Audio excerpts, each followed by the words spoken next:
अस्सलाम वालेकुम नाज़रीन, आज हम इस वीडियो में देखेंगे कि माइक्रोसॉफ्ट एक्सेल में जो ड्रॉप डाउन लिस्ट होती है वो माइक्रोसॉफ्ट एक्सेल टेबल से कैसे क्रिएट की जाती है और उसके क्या फ़ायदे होते हैं। पिछली वीडियो में हमने सीखा था कि माइक्रोसॉफ्ट एक्सेल टेबल कैसे क्रिएट करते हैं और फिर उसके एडवांटेजेस क्या हैं, हम क्यों टेबल जो है वो क्रिएट करते हैं। तो आज उस टेबल का एक और फ़ायदा हम देखेंगे कि उससे जब हम माइक्रोसॉफ्ट एक्सेल की ड्रॉप डाउन लिस्ट क्रिएट करते हैं तो उसका हमें क्या फ़ायदा होता है। यहाँ पे हमारे पास एक टेबल है, इसमें हमने रिकॉर्ड लिखने हैं। लेट से एक सीरियल नंबर है 101 एंड नेम हम यहाँ पे लिख देते हैं और यहाँ पे हम उसका सिटी लिखना चाहते हैं। तो यहाँ पे हम सिटी लिखने के लिए ये करते हैं कि हम इस में एक लिस्ट क्रिएट कर लेते हैं। जैसा कि हम ऑलरेडी ये तरीका सीख चुके हैं, मैं आपको सिंपली बता रहा हूँ कि हम जो हमारे पास लिस्ट होती है डेटा मेन्यू में डेटा वैलिडेशंस, और यहाँ पे डेटा वैलिडेशंस के अंदर हम यहाँ से उसको लिस्ट जो है वो अलाउ करते हैं कि ओनली लिस्ट जो है वो अलाउ। यहाँ पे सिंपल आप लिख सकते हैं item 1, item 2 and item 3 and up to 1, और आप यहाँ पे जो है कॉमा दरमियान में डालते आएंगे और ओके कर दें तो आपकी ये लिस्ट क्रिएट हो जाती है और इसमें से आप नाम जो है वो सिलेक्ट कर सकते हैं। यहाँ पे इसके अलावा और कोई नाम जो है एक्सेप्टेबल नहीं होगा। तो इस लिस्ट में हम थोड़ा सा बाउंड हो जाते हैं कि हम जो भी चीज़ एंटर करते हैं सिर्फ वही होती है, वो अपडेट नहीं हो सकती। तो इस मकसद के लिए हम जो है वो टेबल का इस्तेमाल करते हैं। यहाँ पे हमारे पास एक जो है वो टेबल जो है वो मैंने जो है हम क्रिएट कर लेते हैं। यहाँ पे ये हमारे पास शीट नंबर 1 है, यहाँ पे हमने रिकॉर्ड लिखना है। शीट नंबर 2 में हम यहाँ पे एक टेबल क्रिएट कर लेते हैं। यहाँ पे देखें हम सिटी उसका टाइटल दे देते हैं कराची, लाहौर, इस्लामाबाद। इस तरह से हम डिफरेंट नाम लिख देते हैं। उसके बाद हम इसकी टेबल क्रिएट करते हैं। तो टेबल बनाने के लिए हमें यहाँ पे इंसर्ट मेन्यू में यहाँ से टेबल इसको क्रिएट करना पड़ेगा। याद रखें कि ये आपने ज़रूर चेक करना है कि इसका जो पहली लाइन है वो हमारे हेडर्स हैं।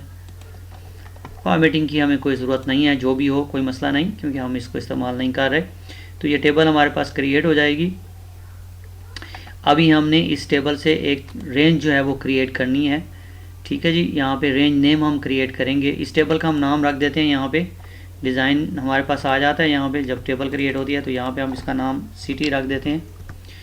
ओके, यहाँ पे हमने इसका नाम सिटी रख दिया। तो अभी हम जो है इस टेबल को जो है यहाँ पे इससे रेंज क्रिएट करते हैं। टेबल से रेंज कैसे क्रिएट की जाती है, रेंज नेम कैसे क्रिएट किया जाता है, आप यहाँ पे फार्मूला में आए, नेम मैनेजर को कॉल करें, न्यू, और यहाँ पे हमारे पास सिंपल सा इसका तरीका है। वैसे जो आपने सेलेक्ट की हुई है तो वो खुद ब खुद ही सिलेक्ट हो जाती है। अगर आपने सेलेक्ट नहीं की हुई तो आप सिंपल लिखें सिटी टेबल का नाम बड़ी ब्रैकेट के अंदर उसके कॉलम का नाम। अगर आपने टेबल और कॉलम का नाम एक ही रखा हुआ है तो फिर तो बड़ा आसान हो गया, आपने बस सिटी और बड़ी ब्रैकेट में सिटी। तो इसका नाम हम यहाँ पे रख देते हैं सिटी नेम। ये लिस्ट का नाम है, ये हमारे पास इस रेंज का नाम है, सिटी नेम इस रेंज का नाम है। ओके, नाउ इसको हम क्लोज कर लेते हैं। अब इसका फ़ायदा हमारे पास क्या होगा, इसका फ़ायदे हमारे पास बहुत सारे हैं। मिसाल के तौर पर यहाँ पे जब हम लिस्ट क्रिएट करते हैं तो इस मकसद के लिए हम क्या करते हैं, यहाँ पे जो है डेटा मेन्यू में जाते हैं और यहाँ पे हम डेटा वैलिडेशंस के ऊपर क्लिक करते हैं और डेटा वैलिडेशन में जाके यहाँ पे हम इसको क्लिक करते हैं डेटा वैलिडेशंस, और यहाँ से हम लिस्ट सेलेक्ट करते हैं। और लिस्ट सेलेक्ट करने के बाद यहाँ पे आप सिंपल हम नेम लिख देंगे जो कि हमारे पास है सिटी नेम, जो रेंज का नाम है। तो इसका फ़ायदा हमारे पास ये होगा कि आप हमारे पास यहाँ पे नाम आ जाएंगे सारे के सारे। देखें